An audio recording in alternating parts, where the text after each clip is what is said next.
All right, what's up everyone? OJ here. Welcome back to another video. Today we've got some big discussion, rumors, and more to talk about. Before we get into any of that, please make sure you hit that like button, subscribe if you're someone new, and click that notification bell for daily Nintendo and RPG news, videos, discussion, gameplay, all of that right here pretty much daily on the channel. So I appreciate all of you guys who are subscribing and enjoying the content. Now with that out of the way, let's go ahead and jump right into the topics here, and something that I know you guys are very excited to hear more information on, and that is the next Xenoblade game. Now, I'm going to discuss anything when it comes to Xenoblade on this channel. You guys know I'm a huge fan of it, and there is a new rumor that's out, and I'm not saying that this is 100%. Please take this with a grain of salt. However, there are some things that have potentially have been said about the potential of a new Xenoblade that could be in this same type of vein, and even theories that I've discussed that Monolith Soft and Nintendo could do with the next Xenoblade game. If that makes any type of sense, maybe it will once we talk about this. So Leaky Pandy has put out a bunch of stuff on Twitter about various different things that could be happening. Now, I'm not really too worried about some of the other stuff on here. They talk about Mario Kart 9 or the next Mario Kart game or Crossroads or something like that. They talk about all sorts of different type of things, which that was already rumored with like the Mario Kart and how they're doing like a Mario or Nintendo All-Stars type of racing game. There's a Pikmin title developed by Next Level Games. I mean, there's some other stuff that they talk about, and I'm not too worried about that. What I want to discuss right here is Xenoblade, because the first thing that's stated here in the leak or in the rumor that Leaky Pandy has put up, or Panda. I always say Panda, it's Pandy. Leaky Pandy. Pandy from like Xenoblade Chronicles Pandy, okay? Leaky Pandy. I think one time I called him Panda or her Panda, and she was like, no, it's Leaky Pandy. So I think it's him. Leaky Pandy. But anyway, Nintendo. Xenoblade side game, an action-adventure Xenoblade game. So no Xenoblade Chronicles. Now, it could be Xenoblade Chronicles, but it says Xenoblade side game. Action adventure side game of Xenoblade. Now, the reason why this is extremely intriguing to me is because I've talked about how Nintendo and Monolith Soft, if they want to make Xenoblade Chronicles, or if they want to make the Xenoblade franchise more popular or sell more, that the potential is there if they make like an action or adventure RPG or something like that. One to where it's not auto combat battling, to where it's actually like free range kind of combat where you press the button and they do attack, not auto battling, and to where you can move and attack at the same time. Like add in some extra different things that they've seen before, that we've seen before in previous Xenoblade games that maybe weren't in Xenoblade Chronicles 2, and add them in, but actually take away the auto battling and some of the MMO-ish type of stuff in the game, and make it more of a console RPG. Make it more reminiscent of an action type of game. It doesn't have to be like Kingdom Hearts, doesn't have to be like Tales of Arise. They can still do Xeno stuff, but kind of put a little bit more contextual button presses in there outside of like what they usually do, which is like kind of lining up those rings and all that. I think that type of gameplay style, while it's awesome and I love it and it's really good, and trust me guys, if they make a Xenoblade Chronicles 3 and it's not like a typical action RPG and it's still what they do before, I'll be happy with that. But I do feel that if you want to move the game forward, or if you want to try something different and see if people enjoy that, I think that a Xenoblade side game, an action adventure type of title, could be a really good thing. This could be awesome. Look at what Pokemon Legends is doing. That is an action RPG turn-based hybrid, and people are extremely excited, and this can turn the franchise into something maybe a bit bigger down the line, or even into two separate brands, to where you have, okay, now we have this type of brand when it comes to Pokemon, right? The traditional turn-based multiplayer, but then we have the big single-player brand as well, and then you get the best of both worlds. I mean, we've seen it before with other type of franchises, right? Look at the Yakuza series. That has the Lost Judgment, and that has the Yakuza Like a Dragon. That's like the turn-based RPG. So they're doing both, and they're going to make a ton of money doing that. And I think that Xenoblade could easily do something like that, where you have the in-depth Xenoblade Chronicles games that have all the different type of stuff that you like and all that. But maybe they have an action-adventure RPG Xenoblade, or maybe this might be the next new big thing for them. So I've personally heard that Xenoblade 3 is going to be something that's incredible. Like graphically, I've heard that it's going to be incredible. I haven't really heard too much from the combat standpoint, but it would not surprise me if this was an actual thing. It would not surprise me if this ended up being that, hey, there is some type of Xenoblade extra game and they're ditching what they've done before and they're trying something completely different. Monolith Soft is definitely good for that. They've done this before. They've made different styles of games before. They've worked on everything when it comes down to RPGs. Heck, they've even made really weird styles of games like Disaster Day of Crisis. Wasn't their best stuff, but they know how to make different types of games. They've made action RPGs before. They've made all sorts of stuff. So I think that this is a possibility, and I'm hoping that this action adventure game thing does happen. I'm hoping that whatever this ends up being, whether it's a Xenoblade Chronicles 3, whether it's a Xenoblade side game or something like that, that it's dope. And I think that when it's Monolith Soft, you know it's going to be good. I mean, I've played most of Monolith Soft games and they're pretty much all amazing, dating all the way back to when they were within Square Enix. So I trust these guys. I think these guys make phenomenal games. So I'm excited to see what's next from Xenoblade Chronicles. So we'll see if this actually ends up being right. But remember, guys, this is a rumor. It is a 100% rumor. So you should please take it that way. Just take it as a rumor and don't take it as if it's happening. But I personally feel that there is a Xenoblade game to be revealed this year because that's what's been rumored so far. And like I said, I've gotten some information that that could be happening, but we're gonna have to wait and see for the official confirmation. Maybe there's a Nintendo Direct soon. There's also some rumors floating around with a Nintendo Direct coming up in the next month or so. So maybe we get something like that announcement at the Nintendo Direct. So what are your thoughts on this, guys, when it comes to a Xenoblade action adventure game, Xenoblade action RPG, or something along the lines of that? Let me know in the comment section below. All right, and moving on to the next topic here. There was a very interesting article from Nintendo Everything that got people talking quite a bit. Not because it was a really good article, because I think most people probably didn't even read the article because there was no need to read the article outside of if you just like what the writer is trying to say. But the writer said this. It was a question posed in the topic of the article. The title of it was, "Are all big Nintendo games of 2022 already announced?" And I don't know why Nintendo Everything would make this type of thing. This definitely seems like a Sunday clickbait type of thing. Like, hey, let me just get that out there, get people to respond to it, because we all know good and well that all of Nintendo's 2022 games are not revealed. Why would Nintendo reveal all their games last year and the year before and all that stuff? Why would they not have any new games being announced for 2022? They never do that. They never do that in the Switch era. They haven't done that. And we know that there's going to be Nintendo Directs. And we know that Nintendo has other developers working on games. And we know that they've been hiring for other types of games as well when it comes to Switch. So this question obviously is more of like that, hey, click on the article and see what we have to say. Obviously, you know that they have more, but click on it and see. So it was funny because Direct Feed Games, my man Nate, quote tweeted the article and said no. But what's more important here is what Nate said to somebody else that asked him a question. And that's what the focus is here when it comes to Fire Emblem in 2022. I just need to ask, since it has been so long, do you think there is a chance for something Fire Emblem related this year?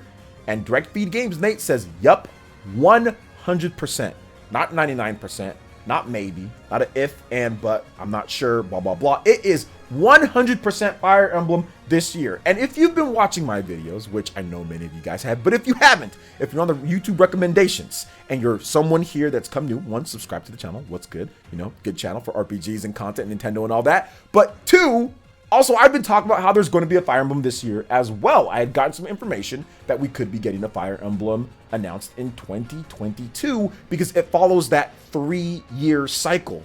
Fire Emblem usually goes in a 3-year cycle of games. So it'll be like 2019, 2020, 2021, 2022. This is the 3rd year from Fire Emblem Three Houses, so a new game should be coming. They did that before with Fire Emblem Awakening and Fire Emblem Fates. So it's always 3 years before the next mainline or bigger type of game, not like the Echoes or not like the other types of games, Fire Emblem Warriors, but like the next bigger game with Fire Emblem. So to me, it makes complete sense that Nate would say, yup, 100% from what he's heard or whatever the case is, because Fire Emblem always follows this type of track and this type of path. It's been a while. It's been 3 years now. It's going on 3 years since Fire Emblem Three Houses. Intelligent Systems has to be doing something. They have to be doing something. Paper Mario came out in 2020, so I don't think it's another Paper Mario. That might be a little bit too soon. There has to be a Fire Emblem game. The last one they got help on, a lot of help on, with Koei Tecmo. I think this time they kind of take more of the reins over. They kind of optimize more for the Nintendo Switch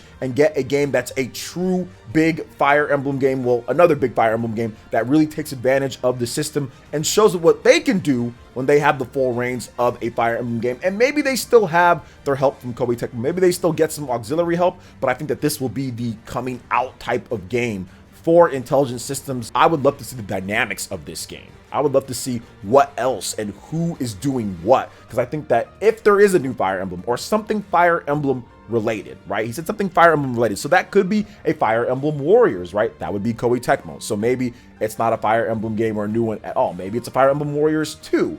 I'm not so sure about that, right? I'm not so sure if it's Fire Emblem Warriors 2, but if it is a regular Fire Emblem game, which I think it is, I think that Intelligent Systems would be far more involved and be hands-on with many more aspects of this, because I think maybe with Fire Emblem Three Houses, they were still working on Paper Mario, because that's still a big game, a big new game. So maybe they were still kind of occupied with that as well, so they had to bring in that extra help. Now, could be wrong on that, but I do feel that maybe that was the case. So now they have their full attention, their full focus on that true blue Nintendo Switch Fire Emblem game follow-up. Maybe it's a Fire Emblem Echoes line, whatever the case is, right? And if it's Fire Emblem Echoes, they got to do that. If it's an Echoes game, they've got to do that themselves. If it's a Path of Radiance and Radiant Dawn put together, they've got to do that. If it's a Genealogy of the Holy War, they've got to be involved in that, right? Because they know it better than anybody else, and it's an old game. And if you have to bring that up to snuff on the Switch, it's going to take some time, right? It would take that 3 years or whatever the case is, right? So I do feel that something is going on there. Something is definitely going on. And I'm hoping, I'm really hoping here that we get something from Fire Emblem. And I think that, man, that would be super lit. Because for those who don't know, I love me some Fire Emblem. Fire Emblem Three Houses is one of my favorite games of all time. Fire Emblem Awakening is right up there. I love that game so much. And I do even love Fates. I love Shadows of Valentia. I like Path of Radiance. I'm a big Fire Emblem fan. So we'll see what happens going forward. So what are your thoughts on Fire Emblem potentially coming 2022? Let me know in the comment section below. All right, and moving on to the next topic here, guys. Square Enix, NFTs, blockchain games. Looks like they think it's going to be a major trend in gaming going forward. Now, I'm not going to go over this whole thing that the Square Enix president had to say in a letter. I talked about it in a live stream, and I just want to give more of my thoughts on it. If you want the full details, I will post some screenshots for you guys showing off some of the stuff that they did say. I don't want to read through everything because it somewhat makes me sick. When I was streaming, I actually got a bad taste in my mouth. I had to go get some Diet Sunkiss just so I can get that bad taste out of my mouth with this whole NFT and blockchain thing. And like the Square Enix president knows that we don't like that. He says, hey, there's people that like to play games for fun, but you know, it's a business. And you know what? I get that. So we're going to look at this from a little bit from both sides. I get it. It's a business. They're always going to explore opportunities for business. That's what progressive businesses do. If there is a new business opportunity that could make you a lot of money, you're going to pursue that. Just like streaming or just like digital when that came about, just like DLC or microtransactions or mobile games or whatever the case is. You're always going to explore those options, and pretty much every single major or billion-dollar company is going to look into this type of stuff because that's what they do. They are a for-profit company that has global investors, that has a whole staff to pay, and that people that want to make a bunch of money, right? It's capitalism. Like, I completely get that. However, I do think that this can be done in such a way to where it can really affect that capitalism. It can affect the very capitalism that you're trying to capitalize on and get more people to buy the games or get into things. It could affect that to a big degree, because if you start implementing these type of things and it becomes so distracting to the actual main point of the game or what you're trying to do, or you spend a lot of resources and time into these other type of things and don't spend that same type of time and care into the game itself, that can create problems for gamers. And you know that. The Square Enix president knows that. And that's exactly the reason why he said that. Well, people like to play for fun, but I get that. You know what I'm saying? You guys all see this here? So I think that he knows that, and we all know that. So I don't feel that this whole blockchain and NFTs, this type of stuff isn't built for us as a consumer to get better, or for us to be able to have a part of things, or us to be able to own something so we can sell. And it's not part of that. That's not it. That's not it. I mean, that's the sell to us, right? To say, hey, you own this type of thing, blah, blah, blah, and you can get that. Like, this is what you can do. That's the part of it. But they're going to be making all the money. Like, nobody's going to become a blockchain gazillionaire off of this. And if there is, it's going to be very, very few people. But most people, if this does become a thing and it becomes something to where many people want to get into it or whatever the case is, you're not going to see a bunch of gamers all of a sudden getting all this stuff from there. It's going to be Square Enix and their partners making all the money, okay? Just like microtransactions. I mean, we've seen this before with the whole Diablo 3 situation and the whole auction house stuff or whatever it was, right? It never works the way that people try to intend it to work. Now, this could be different.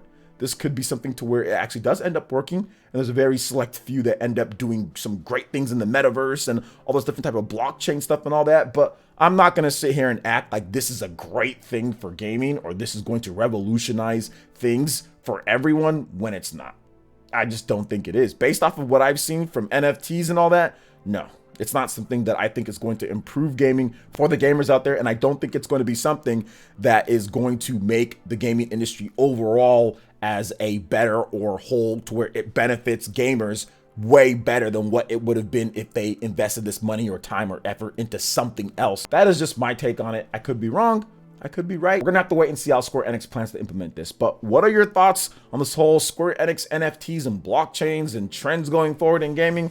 Let me know in the comment section below. All right, and moving on to the next topic here, guys, we have the Devil May Cry 5 director talking about a brand new project, and it's going to be something very, very interesting here because Devil May Cry 5 was something that I felt was a very good game.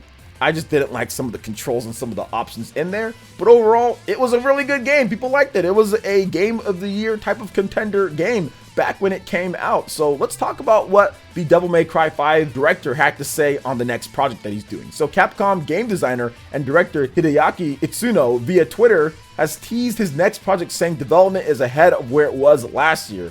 Quote, "Happy New Year 2022. The next project is definitely ahead of last year. Please look forward to it," said Itsuno. So there you go. Not much on the next project, but it looks like it's going to be something. Now, Itsuno most recently was the director of 2019's Devil May Cry 5. He has been working at Capcom since 1992 and has also worked on multiple other Devil May Cry games, Dragon's Dogma, and many other games at the publisher. We'll see if this ends up being Dragon's Dogma 2. We'll see if this ends up being a new Devil May Cry game.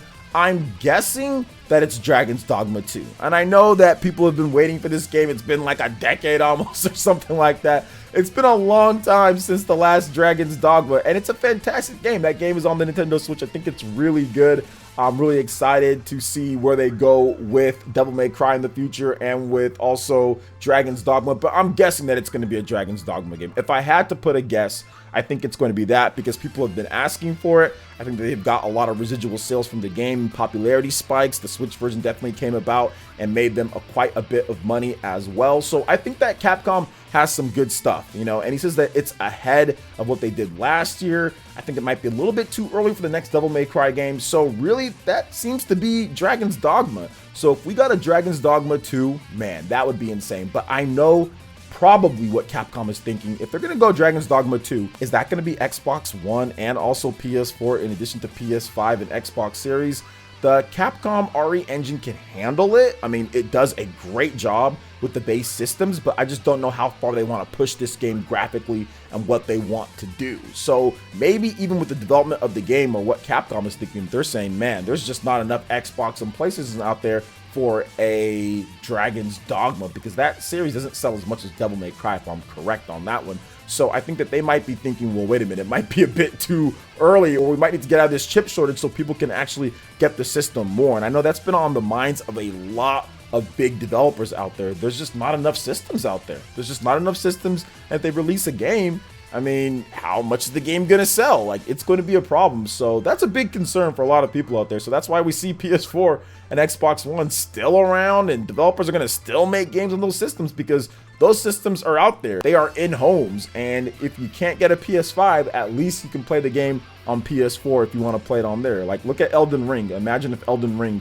was only on PS5 and Xbox Series. Man, there would be riots in the gamer streets out there because there'd be a lot of people who are excited and love the Dark Souls, Demon Souls, Bloodborne type of games that wouldn't be able to play this game at all unless they had like a high-end PC or a good PC to play it, and they also had a PS5 or Xbox Series. If you don't have those, you're out of luck, and a lot of people don't have those, right? So That would be a disaster if that was the case. So I think that they're thinking that as well. It's on their mind. So we'll see what happens if this is Dragon's Dogma, or maybe it's a new IP, maybe it's something completely different, but we'll have to wait and see what Capcom and what Itsuno has to say on it later. Maybe you get an update in 2022. So what are your thoughts on this, guys? What do you think they're working on? The next big Capcom game from the Devil May Cry and Dragon's Dogma producer? Let me know your thoughts in the comment section below. All right, and moving on to the final topic here, guys. We've got some sales updates when it comes to the Yakuza series, topping 2.8 million units on the PC by itself. So pretty good there, especially for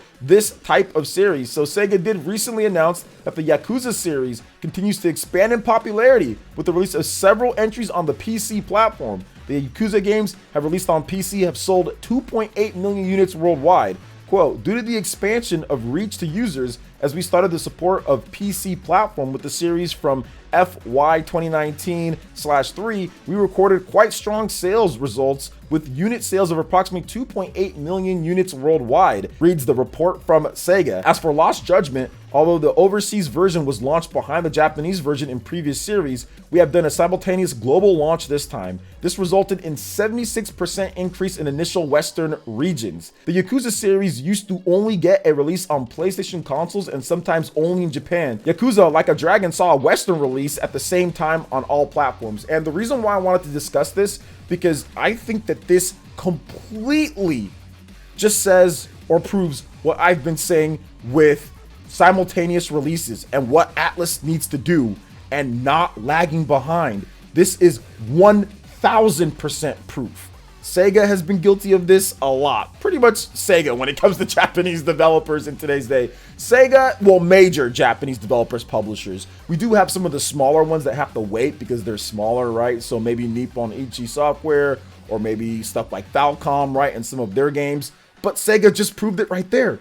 76% increase in initial Western regions when you launch the game simultaneously. There are people that will get patches. They'll do all sorts of stuff. If a game takes a year to come out or 6 months or whatever, they're going to do all sorts of stuff to play that game. And you might not get that money when you finally decide to launch the game because somebody might have already downloaded it, might have already done something else, bought it in a different region. You don't want to take that chance. It's better off getting everything ready, getting everything going, and launching it all worldwide so you're not splitting up things. And that's the main reason why I wanted to talk about this, because it is a factor in sales. 76% increase in initial Western regions because they launched it simultaneously, all at the same time. People feel like you're treating them as a second fiddle or as an afterthought when you wait a year or you wait a year and a half. I mean, the Pokemon company did this. Nintendo did this a lot in the Wii U era, and it drove people nuts to sit there and have to wait a half year or a year. I know it's just video games, but it's annoying when you buy a system, right? You pay whatever money, whatever the case is, you buy that, and then you see games come out in Japan, and then you have to just wait a ridiculous amount of time in the modern age. We're not talking about, 1991 or 1992 or something like that when things were not as online or centralized, right? Like the global community wasn't as connected. We're talking about where we can talk to anybody anywhere in the world instantly. And now you're trying to tell me that we still have to wait a year or so? It's like, is your game that important? By then I might be playing something else. You might run into a different game that comes out around that same time and you're no longer interested in buying that game. Or you only have money for buying one game that comes out at a time. It's a very dangerous proposition. That's why I think that it's very important that they continue to do exactly the right thing here, which is the simultaneous launches. SEGA finally is understanding this, which I've been stating to them for a while now, and to any company, do simultaneous launches. Stop waiting a year, 6 months, 8 months, even 2-3 months is too much. Just launch it all at the same time. Look at the initial sales for Shin Megami Tensei from SEGA. A lot higher when it comes to the Western sales compared to anything else that they've done with Shin Megami Tensei series. If they launch the next Persona game simultaneous worldwide, wait till you see those sales, which I think that they're going to do that. That's going to be huge as well and bigger than their Persona sales when they would launch it, 6 months or however much later than the Japanese release, right? Because they did that with the last Persona game, Persona 5, and they even did that recently with Persona 5 Strikers. that came out a year later. But I guess there was some issues with COVID though, so I think that was also a COVID issue. So I'm not going to completely bust them on that one, but you guys see what I'm saying here. So what are your thoughts on this and all the topics that we discussed here? Let me know in the comment section below. All right, guys, that wraps it up for this video here. Thank you so much for watching. I do appreciate it. Please make sure you hit that like button, subscribe if you're someone new, and click that notification bell to get my videos first. Thank you so much for watching, and we'll catch you for the next one. Peace.